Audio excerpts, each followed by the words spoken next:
What up, everyone? You know who I am. I'm the comic outlaw, aka Jack Slater. Yeah, the man with the plan.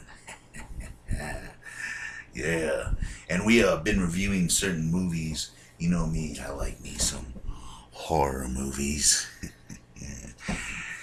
And just in case this is your first time watching this and you're wondering that a man that covers comic books, why I do horror movies too. I've always believed that horror movies are just villain movies called by a different name. Freddy Krueger would fit good in the world of Doctor Strange, for example. Now, there's certain movies, horror movies, where I wouldn't say that it was the perfect ending,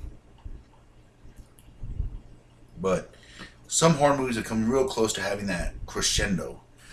Actually, some of them have had that crescendo, that moment where this is where the series probably should have ended.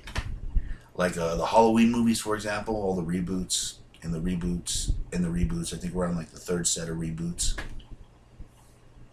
I've discussed that in another video too. If you want to check that out, I have a whole horror section now. And this is one of those movies, one of those sequels that was really kind of like, was it necessary for it to happen? Of course, we're talking about Three from Hell. Now, in case you guys aren't familiar, there's two movies before this: House of a Thousand Corpses and The Devil's Rejects.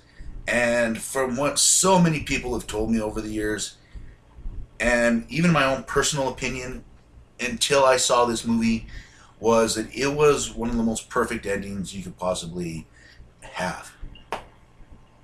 And spoilers, I'm going to tell you guys now, spoilers, if you guys haven't seen the movies, I'm only going to say it once, so fuck it. La la la la la, because I'm spoiling everything. Thousand Corpses is about this family of killers, the Fireflies. Basically, they lured people in with a story about Dr. Satan. They would mutilate and kill them and basically torture them, rape them. You know, basically just do whatever they wanted, you know, like a big fun house for death, horror, crime, and torture and experiments. And they ended up getting caught.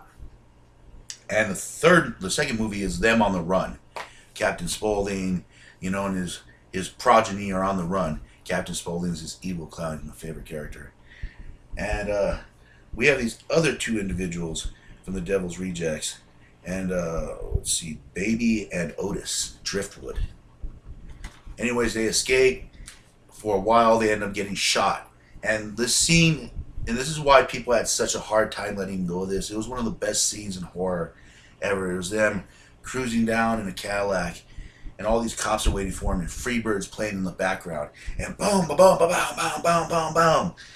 They ended up getting shot, and they died.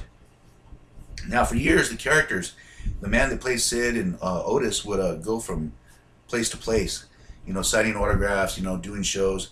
Baby is Rob Zombie's wife, Sherry Moon, so she sometimes did it and sometimes not. And they would always say the characters were dead because they thought the characters were dead. And there was no way in hell that they were going to come back. But,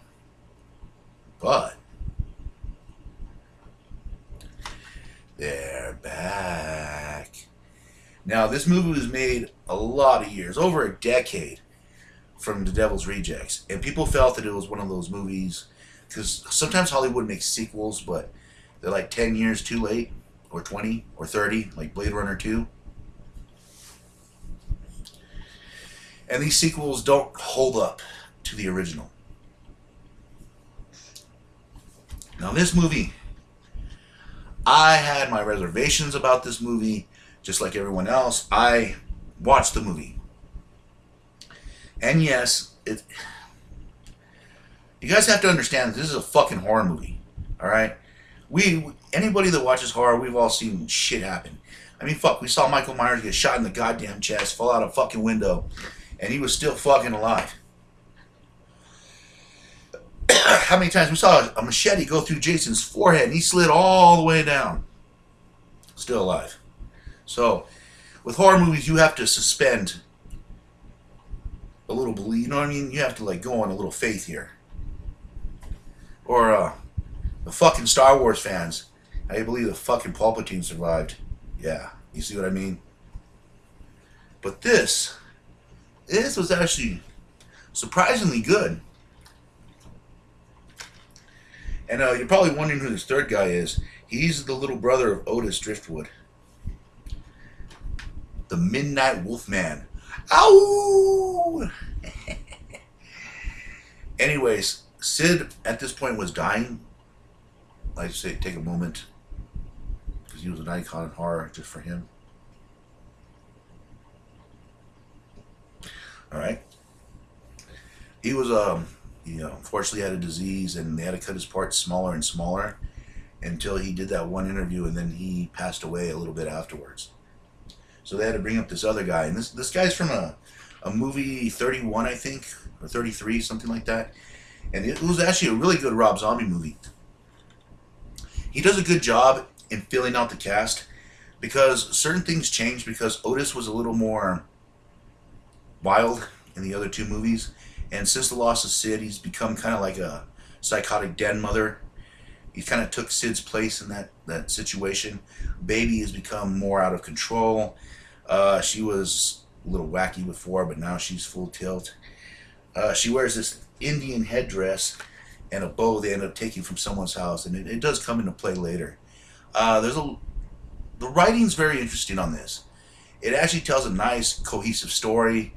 There are a few scenes where, like, they have a party scene, because they always do these weird and wacky scenes in Rob Zombie movies, and they do this party scene that's actually pretty cool. I thought it was cool. You guys have to remember that serial killers, when they go to jail, is not glamorous. Everyone's like, oh yeah, they went to Arkham and they escaped. You don't want to know why there's not that many shows about them sitting in Arkham? Because it fucking sucks. Prison fucking sucks. Being confined in a cell fucking sucks. But anyways, Otis escapes when he's working on the chain gang. Lord knows why you would put a psychotic killer like that on a chain gang and just give him an opportunity to fucking escape. But you have to remember, this is the time period is around the 80s at this point. Corpses happened in the 70s, early 60s, somewhere around there, early 70s, and so did Rejects, and this one's them after time spent in jail. So this is around like 85, something like that. I might be wrong in the timeline, but from the technology and what you see, it kind of looks like that, like early 80s, mid 80s, Of course, they end up escaping, and they go down to old Mexico, where, of course, someone they killed someone's father, and he was part of this big satanic group of guys that wear luchador masks with a little satanic star on them. They come after the three, and there's a gunfight that ensues, brother. Boom, boom, even a machete fight with good old Otis swinging a machete against this big, tall motherfucker. And the interesting thing, if you watch the behind the scenes about this movie, is it was shot in 20 days. Yep, that's right, 20 days. This was a real guerrilla style movie, and you could tell. And I do like movies like that. This movie is surprisingly put together very well for the time they actually spent on it. And for the script, the rewrites, and spoilers again, there's going to be a part 2, because this one ended on a cliffhanger. Hopefully it doesn't take 10 more years to make. Otherwise, it's not going to make any goddamn sense. This one, Rob did a really good job in explaining what happened. Why. Now, fan speculation said that they were all shot 100 times. Rob kind of went, nah, they were shot about 20 each, here, and here. They survived, and they were in prison this whole time. Here, check out the movie, check out the back. Let's get an idea of what I'm talking about. Now, this movie does a good job of, like, if you haven't seen Rejects or Corpses, it does a good job at exposition and explaining what's going on, just in case it is your first movie into the introduction of the three. I recommend watching it.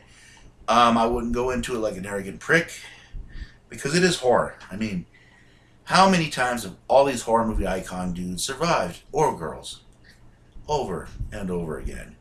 I say give the movie a chance, see if you like it.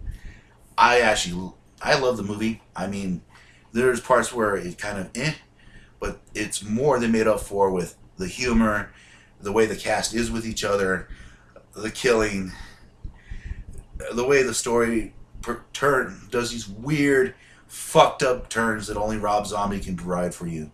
So yes, I recommend watching it.